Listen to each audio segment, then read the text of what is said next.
அரசியலில் வெற்றி பெற சிறந்த ஆலோசனை வழங்கும் கிங் மேக்கர் பொலிட்டிக்கல் அட்வைஸ் கம்பெனியை தொடர்பு கொள்ளவும். தொடர்பு கொள்ள வேண்டிய முகவரி number 10A/9 Mudichur road, old Perungalathur, Chennai 6,63,000. Proprietor S. Joshua Solomon. தொலைபேசி எண் 9677006526.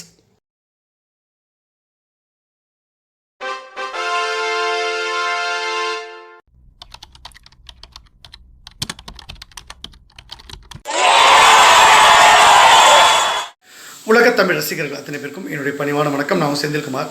இந்த பதிவில் நம்ம பார்க்க போகிறது நம்முடைய மாண்புமிகு பாரத பிரதமர் பிதாமகர் நரேந்திர மோடி அவர்களுக்கும் பாரதிய ஜனதா கட்சிக்கும் ஒட்டுமொத்தமான தேர்தல் ஆணையத்துக்கும் இன்றைக்கி ஒரு மிகப்பெரிய சவாலாக ராகுல் காந்தி அவர்கள் தேர்தல் முறைகேடு சம்பந்தமான குற்றச்சாட்டுகளை சில ஆதாரங்களுடன் அவர் கொடுத்துருக்காரு. அது நீதிமன்றத்தில் வழக்கு தொடுக்கும் அப்படின்னு சொல்லியிருக்காங்க. இப்போ தேர்தல் ஆணையம் தேர்தல் ஆணையமும் தேர்தல் ஆணையரும் தலைமை தேர்தல் ஆணையரும் இந்தியாவின் தலைமை தேர்தல் ஆணையரும் சரியான முறையான பதிலை கொடுக்கவே இல்லை. அவங்க சந்தேகத்தை கிளப்புற மாதிரி இல்லைன்னா கேட்ட ஆதாரங்களை கொடுக்காமல் அவங்க தட்டி கழிக்கிற வேலையை தான் ஒரு சால்ஜாப்பு மட்டுமே சொல்கிறாங்க, ஒரு சாக்கு போக்கு சொல்கிறாங்க. மற்றபடி இல்லைப்பா இது தப்பே நடக்கலை, இதுதான் காரணம், இங்கே பாருங்கள் இது முறையான பட்டியல் இருக்குது, இதில் இப்படி இருக்குது அப்படி இருக்குது, இதில் இந்த தப்பு நடந்திருக்கலாம், ஆனால் நாங்கள் கரெக்டாக அது விஷயம் பண்ணியிருக்கோம், அதனால் இது நீங்கள் கொடுக்குற பட்டியல் அது உண்மையே இல்லை, அது பொய், அது ஃபேக்கு, இதுதான் உண்மையான பட்டியல், இதில் கரெக்டாக இருக்குது, இத்தனை வாக்குகள் வாக்காளர்கள் இருக்காங்க, இத்தனை வாக்காளர்கள் நிஜமான அட்ரஸ் இது தான், நிஜமான முகங்கள் இது தான், இவங்க தான் போட்டாங்க, அவங்களோட அட்ரஸ் இது தான், இவங்க தான் ஓட்டு போட்டாங்க, இத்தனை பேர் தான் தேர்தலில் வாக்களித்தாங்க, எக்ஸ்ட்ரா வர்றது வாய்ப்பே கிடையாது, அதனால் தேர்தலில் ஓட்டு போட்டவங்க இத்தனை லட்சம் பேர், இத்தனை கோடி பேர் இந்தந்த தொகுதிகளில் இதில் போட்டாங்க, இந்த டிஃப்ரென்ஸ் வர்றது வாய்ப்பே கிடையாது, நாங்கள் கரெக்டாக பர்ஃபெக்டாக பண்ணியிருக்கோம் அப்படின்றத தேர்தல் ஆணையம் கரெக்டாக சொல்லணும். இல்லைன்னா தேர்தல் ஆணையம் முறைகேடு பண்ணியிருக்காங்கன்றத ராகுல் காந்தி நிரூபிச்சிட்டா. இந்த விஷயம் நல்லா புரிஞ்சுக்கங்க. தேர்தல் ஆணையம் இப்படியே வளரிட்டே இருந்தா அந்த தேர்தல் ஆணையர் இந்த மக்கு சாம்பிராணிகளை தேர்தல் ஆணையாக வச்சுக்கிட்டு ஒரு ஆணையம் பிடுங்க முடியாது. அவங்க சரியான விளக்கத்தை கொடுக்க மாட்டேறாங்க. இந்த தேர்தல் ஆணையம் முட்டாள்தனமான தேர்தல் ஆணையங்களை வச்சுக்கிட்டு நீங்கள் தெளிவான விளக்கத்தை உடனடியாக இந்த பிரச்சனையை இப்போவே சால்வ் பண்ணலன்னா இப்போது என்ன கொஸ்டின் வரும்னா, இந்த தேர்தலில் முறைகேடு 2014 அப்புறம் மிகப்பெரிய அளவில் வருது.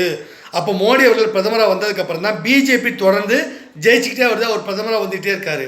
இப்போ இந்த தேர்தல் ஆணையம் யாருக்காக வேலை செய்யுது? தேர்தல் ஆணையம் தன்னிச்சையான ஒரு அமைப்புனாலும் ஒரு அட்டானமஸ் பாடினாலும் அவங்க தன்னாட்சி பெற்ற அமைப்புனாலும் இவங்க இந்த ஃப்ராடில் ஈடுபடுறதுக்கான நோக்கம் என்ன அப்படின்னா, மோடி அவர்கள் வெற்றி பெறதுக்காக, பாரதிய ஜனதா கட்சி வெற்றி பெறதுக்காக, RSS உடைய சித்தாந்தம் வெற்றி பெறதுக்காக தேர்தல் ஆணையரை விலைக்கு வாங்கி சட்டத்திட்டங்களை மாற்றி இவங்களுக்கு வேண்டிய தேர்தல் ஆணையரை நியமித்து இவங்களுக்கு வேண்டிய ஃபோர்ஜரியை தேர்தல் முறைகேடை இவங்க ஈடுபடுத்தினாங்களா? அப்போது தேர்தல் ஆணையர் அவருக்காக செய்யலை, மோடிக்காகவும் பாரதிய ஜனதா கட்சிக்காகவும் RSS சித்தாந்தத்துக்காகவும் இவங்க கைக்கூலிகளாக இந்த முறைகேட்டில் ஈடுபட்டிருக்காங்க அப்படின்ற இடத்துல நிற்கும்.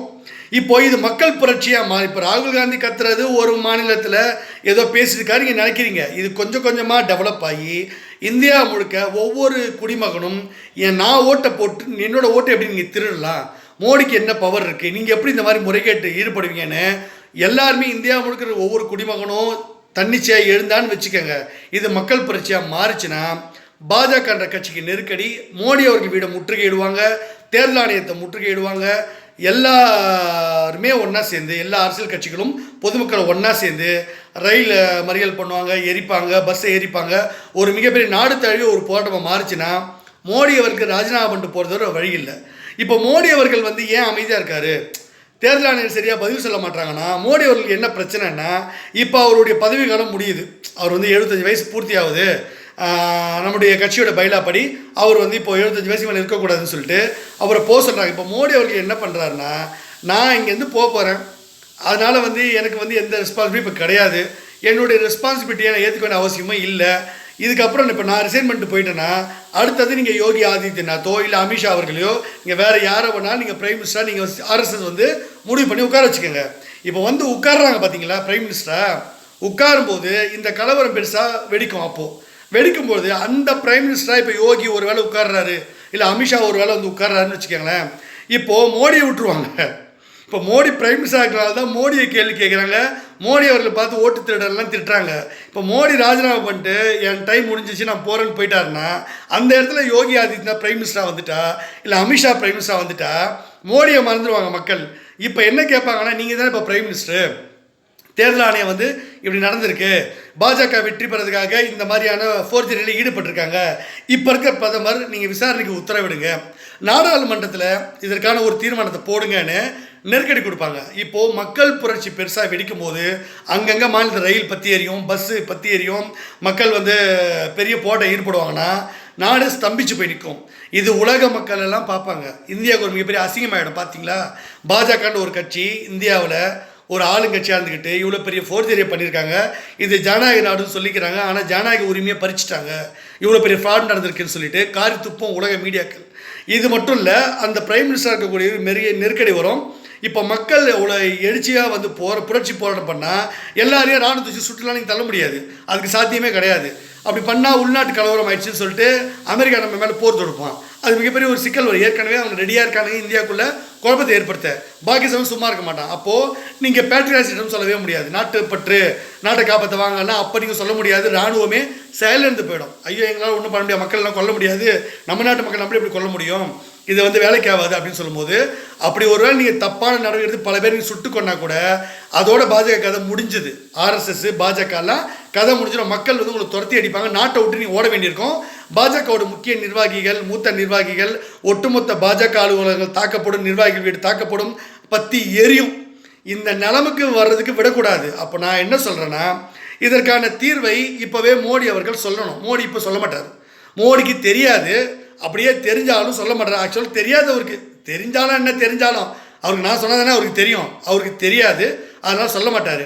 தேர்தல் ஆணையமும் இப்போ மாட்டிக்கிச்சு, அவங்களுக்கும் ஐடியா தெரியல, நம்ம வந்து நேர்மையாக தான் தேர்தல் நடத்தணும், முறைகேடு நடக்கலை, நான் அதை ப்ரூஃப் பண்ணி காட்டுறேன் அப்படின்னு வந்து அவங்களுக்கு வாயிலேருந்து வரல. அப்போது அவங்களும் மாட்டிக்கிட்டாங்க. இப்போ ஏதோ ஒரு பிரச்சனையில் அவங்க மாட்டியிருக்காங்க. அவங்களுக்கு ஒன்று, நான் வந்து தேர்தல் முறைகேடு அப்படியே நடந்திருக்குன்னு நான் சொல்லலை, அது நடந்துச்சா நடக்கலையா குற்றச்சாட்டு இப்படி வருது, அது இல்லை அப்படி தேர்தல் முறைகேடு நடக்கலைன்னு சொல்ல வேண்டிய இடத்துல, நிரூபிக்க வேண்டிய இடத்துல இப்போ நீங்கள் இருக்கீங்க. மோடி அவர்கள் இருக்கார், பாஜகன்ற கட்சி இருக்குது, தேர்தல் ஆணையம் முக்கியமாக இருக்குது. சீதை கற்புள்ளவளா இல்லையான்னு ராமன் தீக்குளிக்க சொல்லிட்டான். இங்கே மக்கள் வந்து இப்போ கேட்க ஆரம்பிச்சிட்டாங்க. மக்கள் தான் ராமனுடைய இடத்துல இருக்காங்க.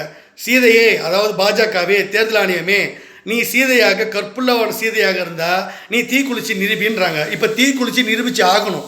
அப்போது தேர்தலில் முறைகேடே நடக்கலைன்றதை நீ நிரூபிக்க வேண்டிய கட்டாயம் இருக்குது. அதற்கான தீர்வை இங்கே இருக்க எந்த நாயும் சொல்லாது, எந்த நிர்வாகிகளும் சொல்ல மாட்டான். எவனுக்கும் அது தெரியாது, தெரியவும் தெரியாது, சொல்லவும் மாட்டாங்க, அந்தளவுக்கு மூளையும் கிடையாது. நம்ம ஏதாவது ஒன்று எழுதி அமிச்சா காப்பி அடிப்பானுங்க, அடிச்சாங்க காப்பி அடிப்பானுங்க. நம்ம ஏதாவது ஒன்று வீடியோவில் சொல்லிட்டா அந்த ஐடியாவை காப்பி அடித்து இவனுங்களே கண்டுபிடிச்சா அப்புறம் மோடி கிட்ட போயிட்டு இந்த சொடத்தலையை ஒருத்தர் இருக்காங்க, ரவீந்திரன் துரைசாமி சொடத்தலையன், அப்புறம் இந்த அரமண்டியன், முக்காமண்டியன், நிறைய பேர் இருக்காங்க இந்த மாதிரி. இவனுங்கெல்லாம் நான் சொல்ல அப்படியே காப்பி அடித்து அங்கே மோடி கிட்ட சொல்லி இவனுங்க என்னமோ கண்டுபிடிச்ச மாதிரி சீட் போடுவானுங்க. இவனுங்களை அண்ணாமலையே மறுபடியும் தலைவராக்கிறதுக்கு வக்கில்லை. நான் இப்போ கடிதம் எழுதி அனுப்பியிருந்தேன் மோடி அவர்களுக்கு, அண்ணாமலைக்கு வந்து போலீஸ் அமைச்சராக்குங்க, அந்த இடத்துல வந்து இன்னொரு தலைவரை நயினாரை நீக்கிட்டு புதுசாக தலைவரை கொண்டு வாங்கன்னு எழுதியிருக்கேன். அந்த பரிந்துரை அடிப்படையில் இப்போ அண்ணாமலை அவர்களை கூப்பிட்டு இப்போ ஒரு சஜஷன் கொடுப்பாங்க. இருந்தாலும் அதிகாரப்பூர்வமாக ஒரு தலைவரை உட்கார வைக்க மாட்டாங்க. என்னுடைய பரிந்துரை கொடுத்தா மட்டும்தான் அவங்க உட்கார வைப்பாங்க. ஏன்னா அதில் ஒரு விஷயத்தை நான் சொல்லுவேன், அப்போ தான் வந்து கூட்டணியிலலாம் பிரச்சனை வராது. இல்லைனா அண்ணாமலை வந்து கூட்டணிக்குள்ளேயே வரமாட்டார், அவருக்கு சீட்டு கூட கொடுக்க மாட்டாங்க, எம்எல்ஏ சீட்டு கூட கொடுக்க மாட்டாங்க. ஸோ அப்படி ஒரு நெருக்கடி இருக்குது. அதுக்கே இந்த சொட்டத்தலையை ரவீந்திரன் துரைசாமிக்கு பதில் சொல்ல தெரியல. இவ்வளோ நாள் அண்ணாமலையை ஏமாற்றி காசு வாங்கி தின்னுட்டு இருக்கான், அவனுக்கு ஒரு ஐடியா கொடுக்க வக்கில்லை. இவ்வளோ நாள் ஆச்சு, அண்ணாமலையாவது ரவீந்திரன் துரைசாமி கேட்கணும்ல, ஏன்டா முட்டா பையில இன்னமும் 2 இரட்டை இலைக்கு ஒரு தாமரனில் சீன் போட்டுக்கிட்டு இருக்க, லெட்டர் எழுதி கொடுத்து என்ன ஏன்டா தலைவராக்கலை, இன்னும் இவ்வளோ காசு வாங்கினல, என்ன ஏன்டா என்ன தலைவராக்கலைன்னு ஒரு வார்த்தை கேட்கணும்ல. அண்ணாமலைக்கும் அது புரிதல் இல்லை, அவர் ஏமாற்றப்படுறாரு, ஏமாளி ஆகிட்டார் அண்ணாமலை. பாவமாக இருக்குது. இதுக்கே உங்களுக்கு வக்கில்ல, இவனுக்கு மோடிக்கிட்ட போயிட்டு ஓட்டு வந்து திருடப்படலை, தேர்தல் நியாயமாக தான் நடந்திருக்கு, நான் நிரூபித்து காட்டுறேன்னு எவனாவது போய் சொல்ல முடியுமா? அது இவனால் நடத்தி காட்ட முடியுமா? முடியாது. ஏன்னா இந்த மிஷினை பற்றியும் அவனுக்கு புரிதல் இல்லை, எதுவும் தெரியாது. இந்த இவிஎம் மிஷினை உருவாக்குனது நான், இந்த விவிபேடை வடிவமைச்சு கொடுத்த டிசைன் பண்ணது நான், இந்த சிஸ்டத்தை அறிமுகப்படுத்த சொன்னது நான், மரியாதைக்குரிய புரட்சி தலைவி அம்மா அவர்களுக்கு கொடுத்து பல்வேறு கண்டுபிடிப்புகளை கொடுத்து என்னை வந்து பாராட்டுனாங்க, பாராட்டு கடிதமே கொடுத்துருக்காங்க. அப்படிப்பட்ட செந்தில்குமார் நினச்சாதான் முடியும். இதை மோடி புரிஞ்சுக்கிட்டு என்கிட்ட வந்து கேட்கணும். இப்போ மோடி அவர்கள் கட்சி விட்டு போகிறாரு, ஆட்சி விட்டு போகிறாரு. அந்த இடத்துல யோகி வந்தாலும் அமித்ஷா வந்தாலும் மோடிக்கு இது பிரச்சனை இல்லை. மோடி தொடர்ச்சியாக நீடிக்கணும், நீங்கள் இந்த பிரச்சனையை பார்த்துக்கங்கன்னு ஒருவேளை ஆர்எஸ்எஸோட பொறுப்பை ஒப்படைச்சா அப்பவும் அவரால் இதுக்கு தீர்வு காண முடியாது. தீர்வு காணணும்னா செந்தில்குமாரை நேரில் செந்தில்குமாரை வந்து மோடி நான் உங்களை வந்து பார்க்க மாட்டேன். ஏன்னா நான் வந்து சலிச்சு போயிட்டேன். உங்ககிட்ட ஒவ்வொரு முறையும் கடிதம் எழுதி எல்லா விஷயத்தையும் சொல்லி நீங்கள் என்னை ரொம்ப கேர்லெஸ்ஸாக நடத்துகிறீங்க, கண்டிக்கவே மாட்டுறீங்க. உணவு லெட்டர் எழுதி நான் அனுப்பணுமா? உங்களுக்கு தேவைன்னா நீங்கள் வந்து என்னை பாருங்கள். இந்த முறை உங்களுக்கு வாழ்வா சாவா போராட்டம். பாஜகன்ற கட்சி இருக்கணுமா இந்தியாவில், இல்லை தடை செய்யப்படணுமா? ஆர்எஸ்எஸ்ன்ற கட்சி இயக்கம் இருக்கணுமா, தடை செய்யப்படணுமா? இந்த மோடி அவர்கள், அமித்ஷா அவர்கள், இன்னும் பல்வேறு பாஜக நிர்வாகிகள் உயிருக்கு ஆபத்தில் இருக்குது. பொதுமக்கள் எல்லாம் ஒன்றா சேர்ந்து என் ஓட்டை திருடி இவ்வளோ நாள் என்னை ஏமாத்திருக்க, எங்களுக்கு கொடுத்த ஒரே ஒரு ஆயுதம் ஓட்டு தான், அதையும் பிடுங்கிட்டீங்களா திருட்டு பசங்களா, இவ்வளோ பெரிய ஃப்ராட் பண்ணியிருக்கீங்களே, இவனுங்களாம் அடித்து ஓட விடுங்க அப்படின்ற இடத்துக்கு மக்கள் வர்றதுக்கு முன்னாடி நீங்கள் குற்றமற்றவர் நிரூபித்தே ஆகணும். அந்த வாய்ப்பை நீங்கள் தவற விட்டீங்க, நான் சொன்னதெல்லாம் நடக்கும். எல்லாரும் அடித்து ஓட விடுவாங்க, நாட்டை விட்டு அவங்க துரத்தி விடுவாங்க.